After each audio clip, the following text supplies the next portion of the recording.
نبدأ هذا المجلس بقراءة أم الكتاب الفاتحة. أعوذ بالله من الشيطان الرجيم. بسم الله الرحمن الرحيم. نستعينه ونستغفره ونعوذ بالله من شرور أنفسنا ومن سيئات أعمالنا. من يهده الله فلا مضل له ومن يضلله فلا هادي له. أرسله بالهدى ودين الحق ليظهره على الدين كله ولو كره الكافرون. Ya, apabila kita ni dengan masjid juga, jadi kita doakanlah tuan-tuan, mudah-mudahan ramai lagi lah yang akan datanglah ke rumah Allah Subhanahu Wa Taala. Di kesempatan ini, tatkala kita berlumba, ada setengah masjid pukul 10 dah tunggu di depan masjid hari Jumaat, nak masuk dapatkan kuota 40 tu. Tapi bila tiba sembahyang fardu, sekarang ini PKPP ini dah dibenarkan 40 orang, sama juga sebagaimana sembahyang fardu itu, sembahyang Jumaat. Tapi tak ada beratur-beratur, tak ada. Jadi kita harap sebagaimana orang berlumba-lumba nak dapatkan kuota solat fardu Jumaat 40 orang di masjid itu, maka begitulah juga kita mengharapkan agar jemaah juga berlumba-lumba lah untuk datang ke rumah Allah Ta'ala pada sembahyang fardu berjamaah setiap waktu. Jadi buat masa ini masih lagi dibuka 40 orang. Mungkin dalam masa dari masa ke semasa mungkin ada peluang akan dibuka lebih lagi, bergantung kepada kesesuaian situasinya. Jadi mungkin tak ada makna kalau dibuka kepada lebih lagi pun, sedangkan jumlah yang ada pun kita tak ambil dan rebut peluang. Jadi marilah kita sama-sama yang ada pakat-pakatlah, panggil kawan-kawan, jiran-jiran kita. Mungkin sebab dah lama, tak pastilah pula kalau tak jumpa jalan dah. Jadi yalah 3 bulan kan. Jadi kita harapkan walaupun dengan norma yang baru, duduk berjarak, pakai mask, bawa sejadah, sebenarnya tidak menjadi apa-apa halangan untuk kita datang ke masjid melaksanakan solat fardu secara berjamaah. Jadi apa lagi yang kita inginkan setelah kita diuji oleh Allah Subhanahu Wa Taala, melainkan kita diberi kesempatan ruang ini, kita hadirlah ke rumah Allah Subhanahu Wa Taala.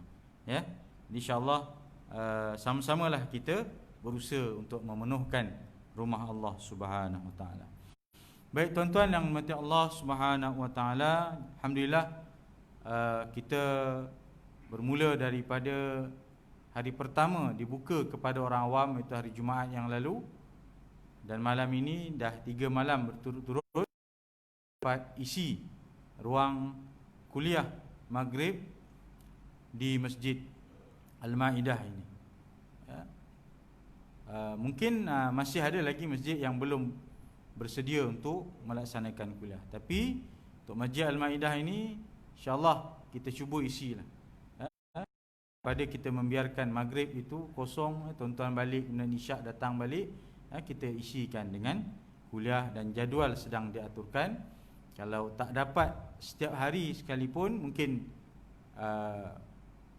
ruang-ruang itu tidaklah terlalu kosong antara maghrib dan isyak. Dan buat masa ini tuan-tuan, yang dibenarkan hanyalah kuliah maghrib sahaja. Kuliah subuh masih lagi belum dibenarkan, ataupun kuliah duha, ataupun ceramah-ceramah secara terbuka di luar sana. Baik tuan-tuan yang dirahmati Allah Subhanahu Wa Taala, jadi malam ini saya akan menyambung kuliah pengajian kitab kita yang kita tangguhkan sebelum PKP, 18 Mac dulu. Jadi yang hari Jumaat lepas sekadar tazkirah ringkaslah, mengisi slot. Malam pertama diberi kebenaran kuliah. Jadi malam ni insya-Allah saya akan sambung balik kuliah pengajian kita sebagaimana kitab yang kita baca sebelum daripada rehat PKP itu, tuan-tuan. Baik, jadi malam ini kita sambung kuliah berkenaan dengan fiqh munakahat. Ya. Jadi tuan-tuan yang mati Allah Subhanahu Wa Taala, malam ini kita masuk pada bab yang berkaitan dengan rukun nikah. Rukun nikah. Dalam tempoh PKP ni ramai orang nak kahwin. Ya, kesian tuan-tuan. Ada orang yang dah plan dah. Ya. PKP 18 Mac. Ya, dah plan dah edar kad jemputan. Ya, dah rancang dah. Ya, nak buat kenduri dekat mana. Tapi apabila diarahkan dalam tempoh PKP itu tidak dibenarkan mengadakan majlis kenduri, berhimpunan ramai-ramai, maka akurlah. Dan pada awal PKP dulu pun untuk majlis akad nikah kita tangguhkan seketika sehinggalah dikeluarkan arahan ketika ini, iaitu akad nikah dalam tempoh PKP ini hanya dibenarkan di dalam pejabat agama Islam sahaja, untuk Perak. Ya, untuk Perak. Dan dengan SOP yang agak ketat. Hanya orang tertentu sahaja dibenarkan masuk. Iaitu pengantin lelaki, pengantin perempuan dan wali. Itu sahaja dibenarkan masuk. Akad nikah pun dijalankan dalam masa yang singkat. Kita tidak memanjangkan tempoh akad nikah tersebut. Jadi nasib yang menimpa bagi mereka-mereka yang bernikah dalam tempoh PKP ini. Tak bolehlah nak apa orang kata, ya, masa akad nikah pun dengan pakai masnya, dengan duduk jaraknya dan beberapa SOP yang perlu dipatuhi. Baik, jadi malam ini kita bincangkan tuan-tuan berkaitan dengan perkara dalam perbincangan fiqh munakahat. Sebelum ini kita dah banyak bincang tentang hukum-hukum nikah, harus, sunat, makruh, haram, dan sebagainya. Jadi malam ini kita bincang tentang rukun nikah. Walaupun mungkin kalangan tuan-tuan ni tak tahulah kalau ada yang berniat nak bernikah lagi, wallahu alam lah. Mungkin barangkali kefahaman ini untuk anak-anak kita yang nak berkahwin, dan mungkin juga untuk kita sendirilah ilmu ini. Faham elok-elok. Sebagai ayah, mungkin kita akan jadi wali kepada anak kita nak kahwin. Jadi kita kena tahu perkara-perkara ini supaya akad nikah itu berjalan mengikut lunas-lunas Islam yang dikehendaki. Ada beberapa kes-kes yang berlaku apabila akad nikah itu tidak sah kerana tidak menepati rukun nikah. Walaupun akad nikah itu telah dilangsungkan, tetapi apabila kita mendapati selepas daripada itu nikahnya itu tidak menepati rukun nikah yang 5 itu, maka nikah tersebut tidak sah dan batal. Ya. Banyak dah berlaku tuan-tuan. Antaranya ada kes yang ayah angkat, dia bukan ayah kandung, tapi dia bela daripada kecil. Mungkin dulu-dulu sistemnya tak ada, longgar sikit, boleh tukar nama anak angkat tu, boleh dibinkan dengan dia. Ada beberapa yang kita dapat, dia boleh bin. Sekarang tak boleh lah, dulu. Jadi bila dah besar nikah, dia menggunakan dia, sebab kita tengok IC, tetap nama IC bin ayah angkat dia tu, kita menyangka itulah ayah kandungnya. Dalam surat beranak pun begitu juga. Jadi bila dah habis akad nikah, maka sampailah maklumat kepada kita menyatakan bahawasanya ni dia bernikah ni bukan wali dia sebenarnya, sebab itu bukan ayah kandung dia, itu adalah ayah angkatnya saja. Sedangkan dalam rukun nikah salah satunya adalah wali, dan wali itu dia ada turutan dan tingkatan dia, tuan-tuan. Jadi apabila tak betul wali itu, maka tidak sah pernikahan tersebut. Dan kita buatlah, panggil. Kita panggil, kita tanya, betul ke pakcik ni bukan ayah kandung dia? Ini ayah angkat dia? Betul? Betul Ustaz. Kenapa tak bagi tahu? Saya takut bagi tahu. Nanti malu keluarga. Keluarga belah laki. Dia kata kalau pakcik tak bagi tahu, ni tak sah. Cuba bayangkan kalau kata dia dah kahwin, nanti sampai dah dapat anak, barulah pakcik nak mengaku kata pakcik bukan ayah kandung. Panjanglah ceritanya, dia kata. Jadi apa sekarang tindakan? Kata nikah tu tidak sah. Jadi ayah kandungnya mana? Ayah kandungnya tak tahu. Mana perginya? Daripada kecil dia serahkan pada saya, lepas tu saya pun tak tahu dah mana dia sampai sekarang. Jadi kalau kata tahu maklum kandungnya, cari kalau dia masih hidup. Ya, kalau tidak, buat pengesahan ataupun buat permohonan di mahkamah untuk permohonan wali hakim. Sebab walinya tak diketahui, atau istilahnya wali ghaib. Benda-benda macam ni kita nampak simple tuan-tuan. Kita nampak macam alah, benda kecil je, tapi hakikatnya, kesannya cukup besar. Ya? Termasuklah dalam hal yang membabitkan anak tak sah taraf. Zaman hari ini banyak kes-kes yang membabitkan anak tak sah taraf. Dari segi biologinya, biologi ini istilah sains je. Maksudnya kita kata betul lah itu bapa dia dari segi biologi, benih dari segi benihnya itu. Tetapi dari segi syaraknya dia bapa kandung. Dia lahir hasil daripada hamil luar nikah. Maknanya belum nikah lagi dia dah mengandung. Maknya itu dah mengandung. Jadi dengan syarat-syarat tertentu, maka dia itu tak dikira sebagai anak sah. Maknanya bapa kandung yang betul. Walaupun dia nikah juga dengan pasangannya itu. Dia nikah juga. Suami dengan si A dengan si B, laki perempuan ni terlanjur mengandung. Dah 3-4 bulan mengandung, kemudian dia pun mengambil keputusan nikahlah sebab dah terlanjur. Nikah, selang daripada itu 5 bulan lepas tu salin. Maka dia tetaplah dari segi biologinya memang ayah dia, tetapi dari segi syaraknya dia bukan ayah kandung. Maka bila nak bernikah, anak dia yang perempuan ni tadi, bila nak bernikah dia tidak boleh menggunakan bapa tu tadi sebagai wali, walaupun dia bernikah secara sah. Itu pun banyak berlaku tuan-tuan. Sebab itu di Selangor, di Perak belum lagi kita wajibkan, melainkan kalau ada keraguan. Sebab itu di Selangor, siapa yang nak menikah dari kalangan anak perempuan mesti menyertakan surat beranak, surat nikah mak ayah. Itu sebab ada yang kata leceh lah, yang daripada Selangor telefon, mak ayah saya nikah di Perak Ustaz. Nikah no tahun 60, 70 dulu, mana nak cari dah surat nikah. Saya kata itu prosedur negeri lain, saya tak boleh campur lah. Kalau nak cari, carilah. Kalau ada, adalah. Kadang-kadang ada tu ada lah, tapi dah dalam perut anak-anak lah. Kadang-kadang zaman tahun 50-an, 60-an, mujur-mujur ada.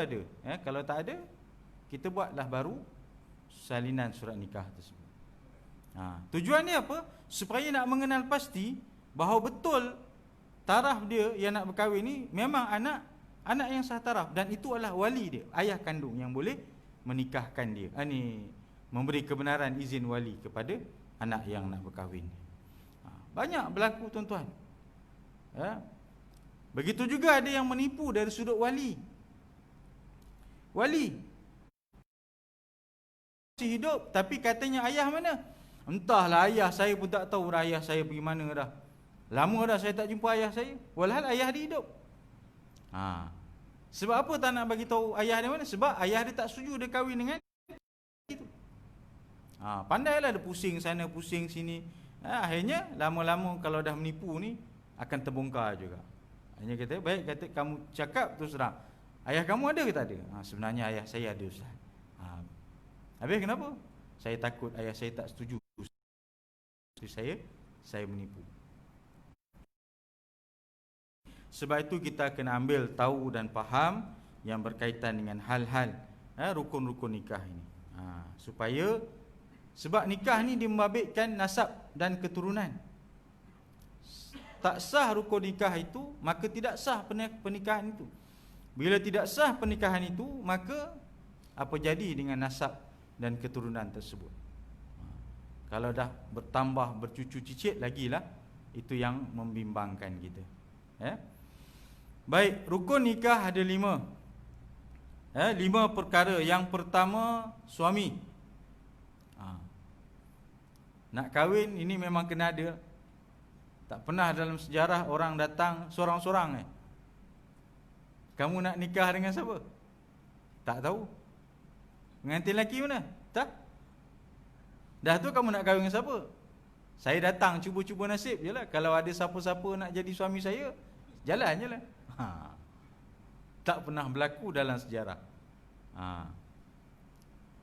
Dalam borang kahwin pun mesti kena isi nama suami, calon suami. Nak menikah dengan siapa? Tak ada lagi orang isi borang kahwin dia tak isi nama calon.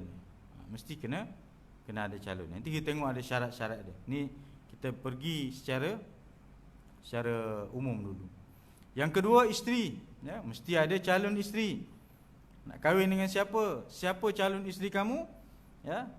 Itu kita kena nyatakan. Dan ada juga syarat-syarat yang perlu dalam memilih isteri ini, supaya dia tidak sah nikah tersebut. Dia ada calon isteri, hadir pada hari akad nikah, dah isi borang dah, lengkap dah semua, wali pun ada, saksi pun ada ijab, ada qabul. Tiba-tiba dapat tahu bahawa pengantin perempuan itu adalah orang yang haram dia ni nikahi. Lelaki itu haram nikahi. Maknanya mahram dia lah, senang cerita. Contohnya, rupanya dia adalah adik kandung saya yang terpisah 10 tahun, 20 tahun dulu. Contohlah kot. Mana dah tahu, duk pusing-pusing, rupanya dunia ni kecil saja. Gitu gini kenal, akhirnya bercinta, kahwin, dapat tahu bahawa inilah adik kandung kamu dulu. Dah. Maka haramlah kita kahwin. Walaupun ada calon pengantin perempuan, tetapi dia adalah perempuan yang haram untuk dinikahi, maka tidak sah juga pernikahan tersebut. Okey. Yang ketiga, wali. Wali ini panjang. Kerana wali ini dia ada turutan. Wali ini dia ada turutan, mesti mengikut tertib. Dia tidak boleh, orang kata ayah mana? Ayah dah meninggal.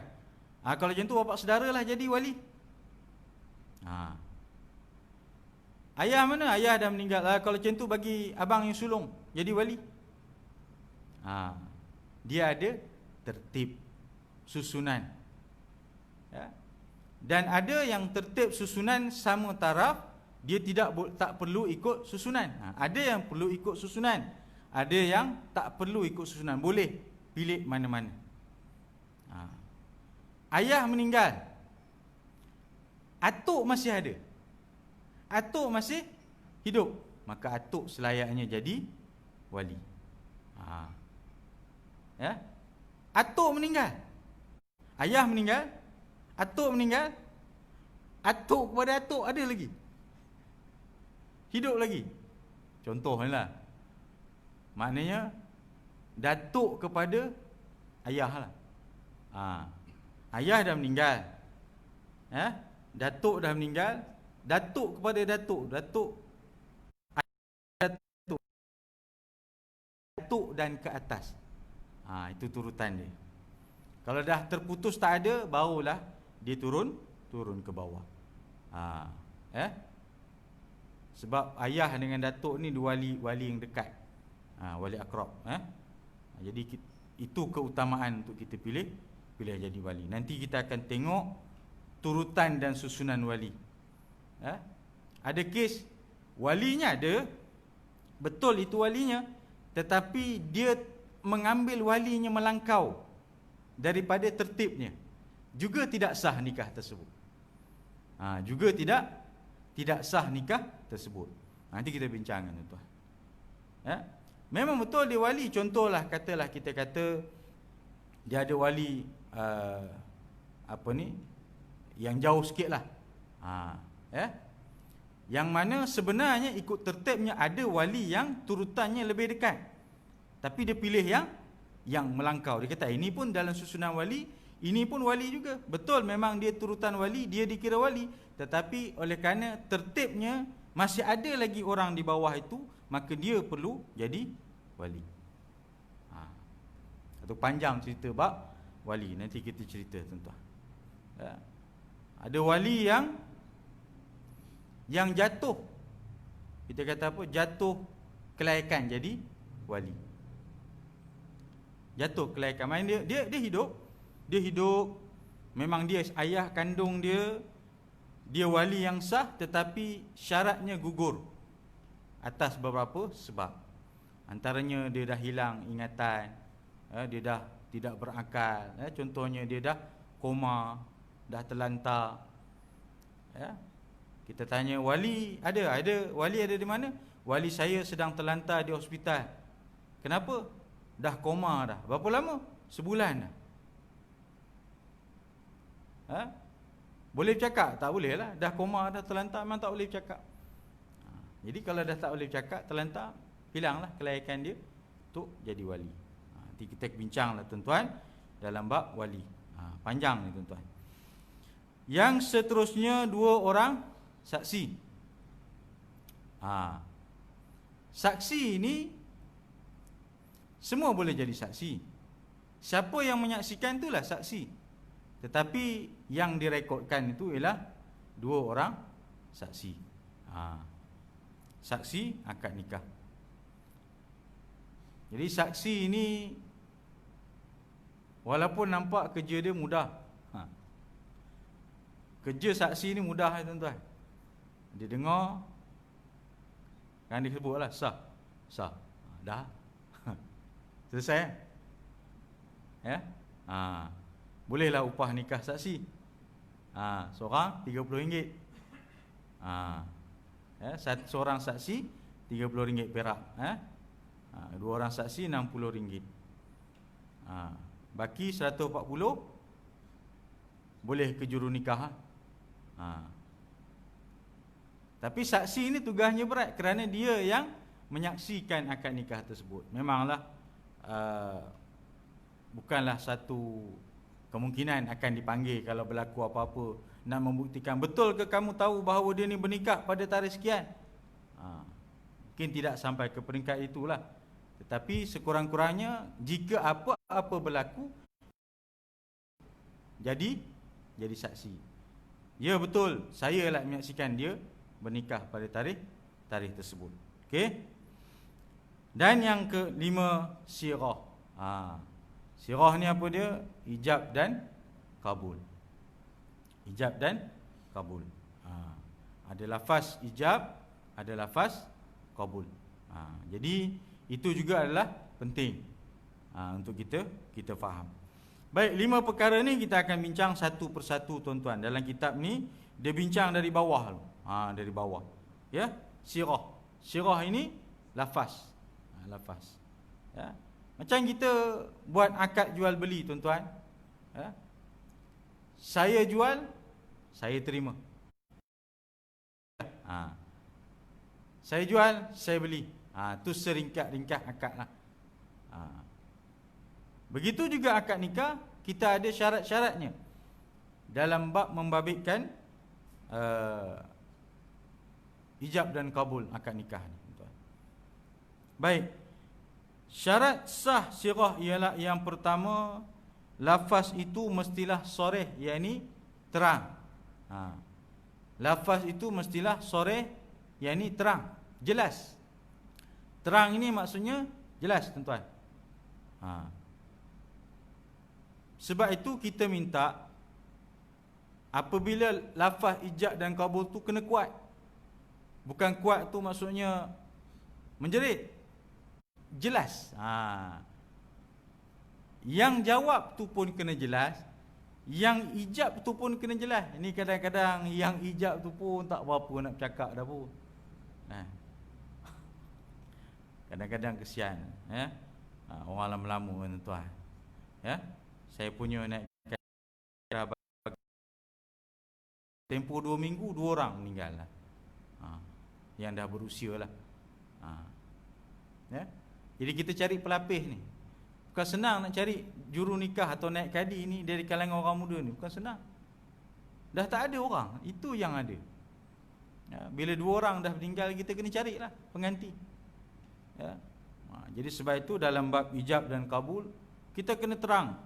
Aku nikahkan dikau dengan sepulan, binti sepulan, dengan mas kahwinnya sekian ringgit tunai. Jelas. Yang jawab tu pun jelas. Aku terima nikah sepulan anak binti pulan dengan mas kahwinnya sekian ringgit tunai. Jelas. Dia tak ada lah tunai tu dia. Yang dengarnya tunai je. Jadi kata, apa dia yang tunainya? Ya, saya jawab dah tadi, kata dia. Lepas ni dia lain sikit. Jangankan yang pengantin, wali tu nak wakalah wali pun gugup. Bukan kita suruh akad nikah. Dia kata, Haji nak nikahkan sendiri anak ke nak wakilkan kepada saya?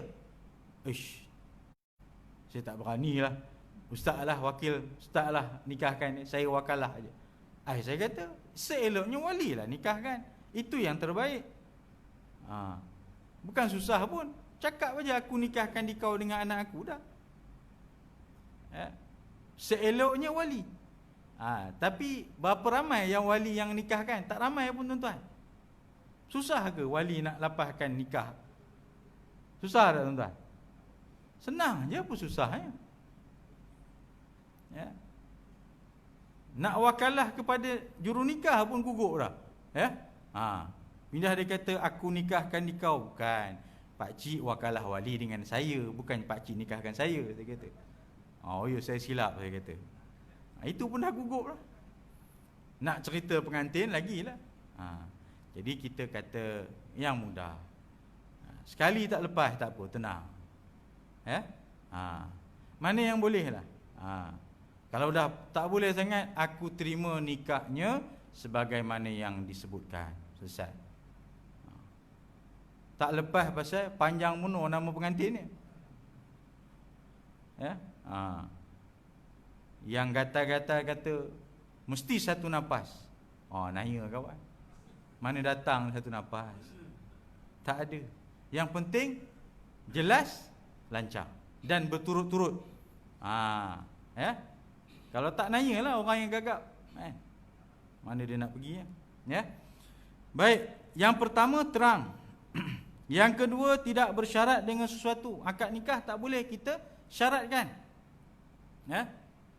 Aku nikah katalah wali nikahkan sendiri, kata, aku nikahkan dikau dengan anakku sepulanah binti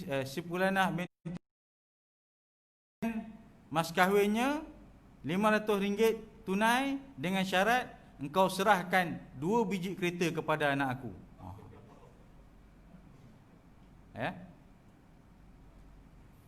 Jadi kalau tak serahkan, tak boleh. Tak boleh disyaratkan.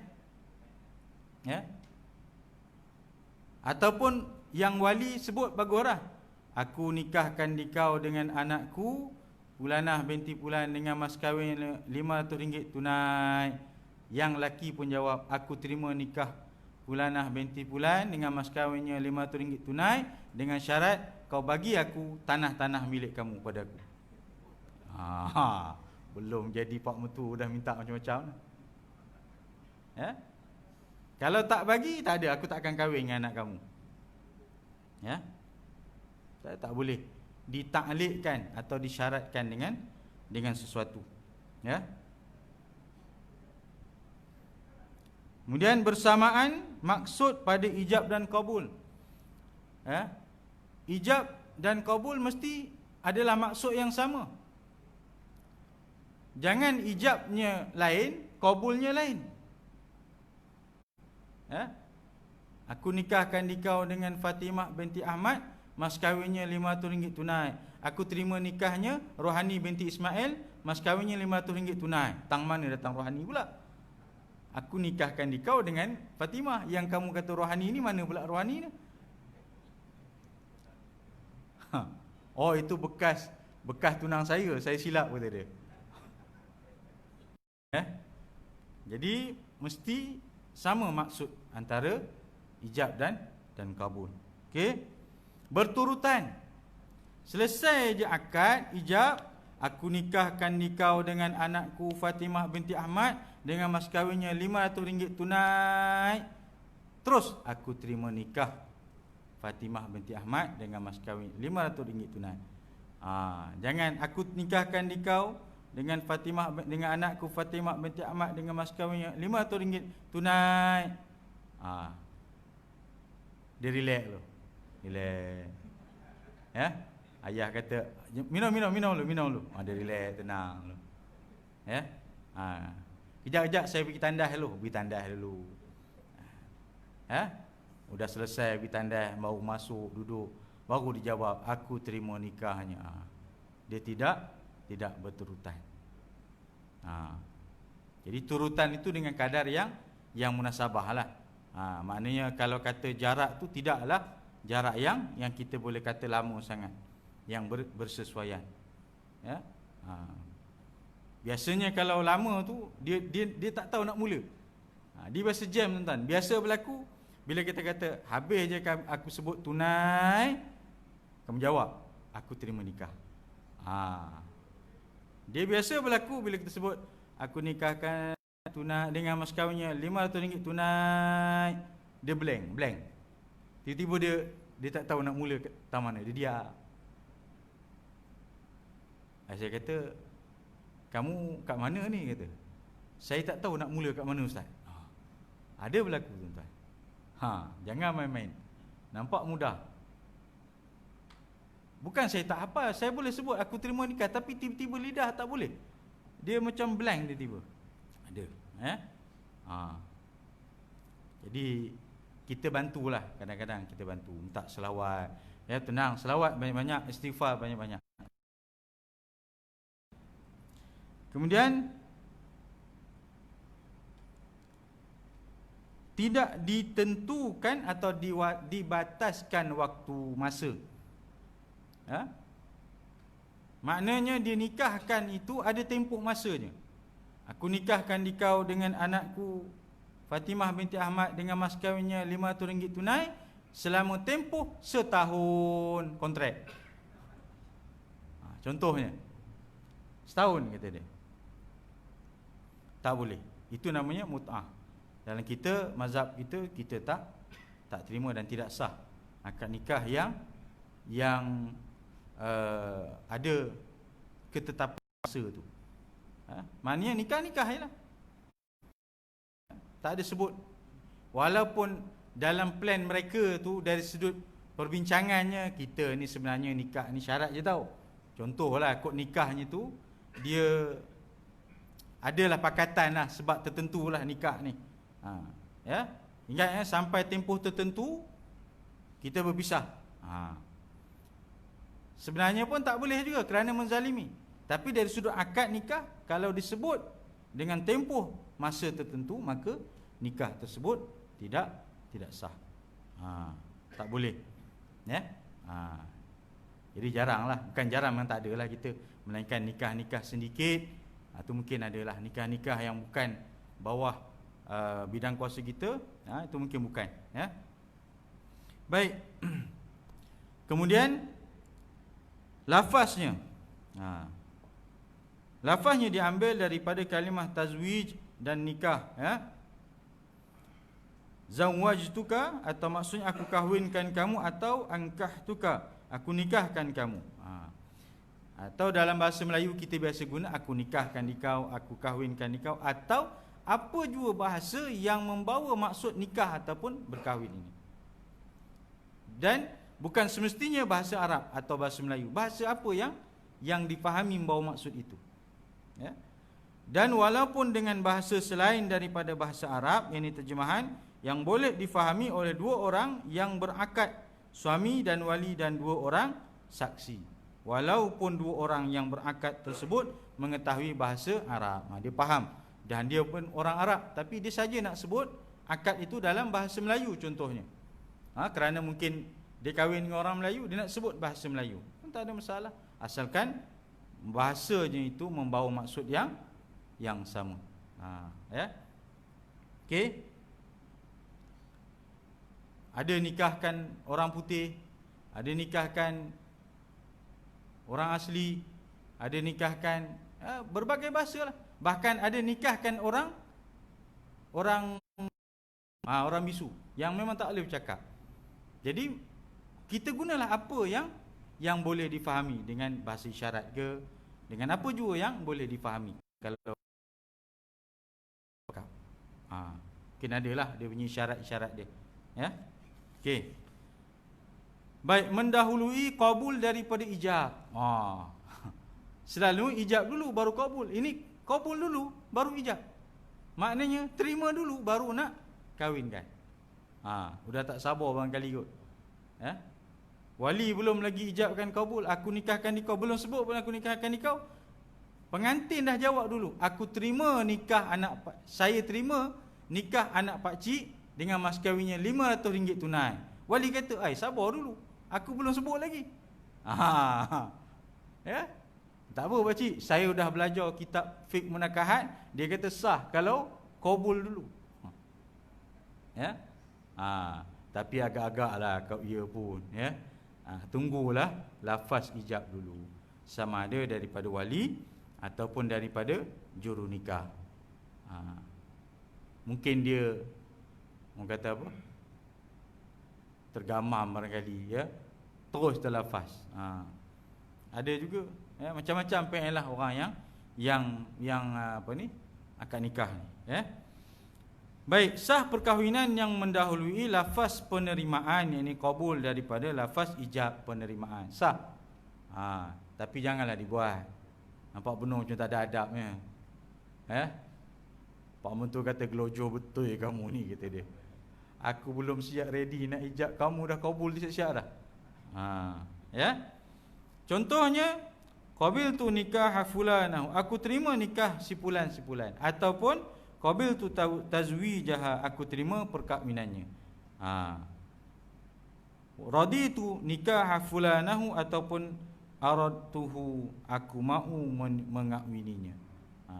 Pengantin lelaki jawab dulu, barulah wali atau juru nikah ijabkan. Ikut apa yang dia nak. Aku terima nikah tersebut. Aku terima akad nikah anak pak cik, sebagaimana yang disebutkan. Jadi qabul dulu dikira sah dalam akad tersebut. Cuma itu dari sudut hukumlah, sebaiknya kita ikutlah ketetapan, iaitu biarlah ijab dulu baru qabul. Baik, suami memulakan syirah, sah perkahwinan dengan suami berkata zaujani, ataupun wali kata zawwajtuka, aku kahwinkan kamu, kahwin olehmu diriku. Maknanya suami cakap dulu, ya. Seolah macam inilah bahasa mudah kita kata, pakcik kahwinkanlah saya dengan anak pakcik. Macam itulah. Barulah wali pun kata, okeylah, aku nikahkan kamu dengan anak aku. Contohnya begitulah, bahasa mudah faham. Maknanya pengantin suami cakap dulu baru wali. Ataupun kata wali, tazawwajaha, berkahwin olehmu dengannya, dan dijawab oleh suami, tazawwajtuha, berkahwinlah aku dengannya. Jadi sebenarnya mana-mana pun sah, cuma kita fikir yang lebih bersesuaian. Okey. Sirah kinayah.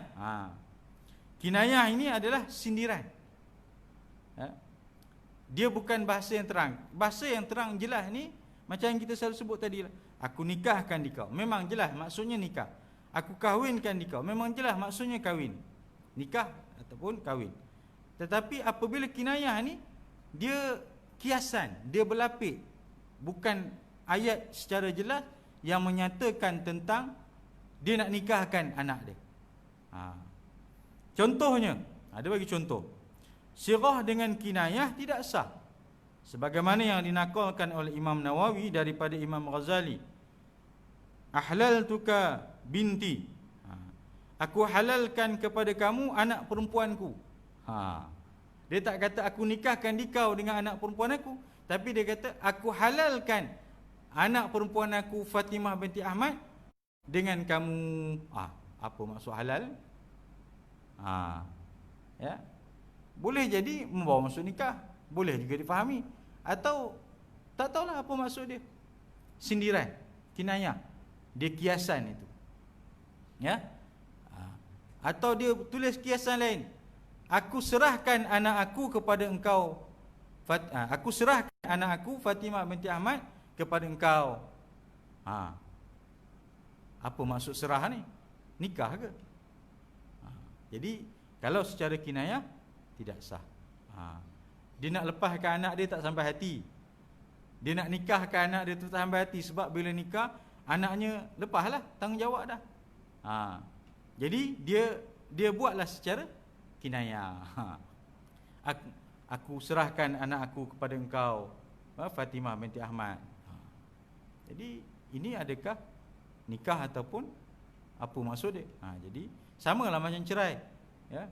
Apabila dia nak ceraikan isterinya, dia tak sampai hati nak sebut lafaz cerai itu, aku ceraikan kau talak satu, tapi dia sebut secara sindiran, kinayah. Itu maksudnya kinayah. Ya. Mulai hari ini kita duduk asing. Mulai hari ini engkau buat hal engkau, aku buat halku. Itu kinayah, sindiran. Nak kata cerai pun